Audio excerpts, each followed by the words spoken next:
Sam Pittman and Mike Gundy get fired this last week, and there's more coaches that could be soon to follow. Let's do the Week 6 hot seat top 10.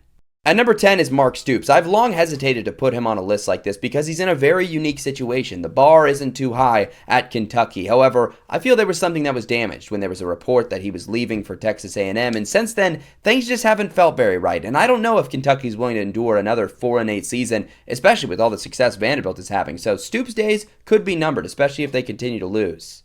The heat is being turned up on Hugh Freeze. It's year 3, you're out of excuses. They drop a pair of conference games early in the season. They need to go get several games that they're not supposed to win. That's the only way Freeze can keep his job. Dave Doeren was a model of consistency for the Wolfpack for a long time. The question was, can they break out past like 8 wins? But after a bad year last year and a tough start to the season, including a bad home loss to Virginia Tech this last week, you feel like that competitive pressure starting to shift to job security pressure.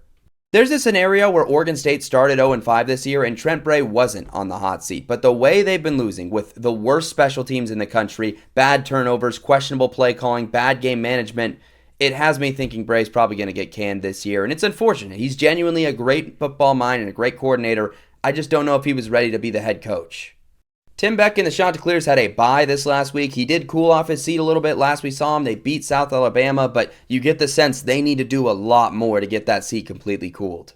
Akron got blown out again this last week, and the conversation with Joe Moorhead, as always, is does the administration care enough to fire him? We'll certainly find out by the end of this season. Things have quickly gone from bad to worse for Butch Jones. Back-to-back terrible losses to Kennesaw State and ULM. Those two teams could end up being decent, but the optics of losing those programs, not great, especially staring down the barrel of what Arkansas State still has to face in conference play. It's still only a matter of time for Trent Dilfer, who clearly just is not cut out to be a head coach. And again, the conversation is about whether or not the administration, which is a poverty administration, by the way, is willing to admit they were wrong with this hire. I'm honestly pretty surprised that Luke Fickell did not get canned after that loss to Maryland. I'm not sure what else Wisconsin needs to see. I've frankly seen enough with him, and I think he's going to have enough losses by the end of the year that they're going to fire him.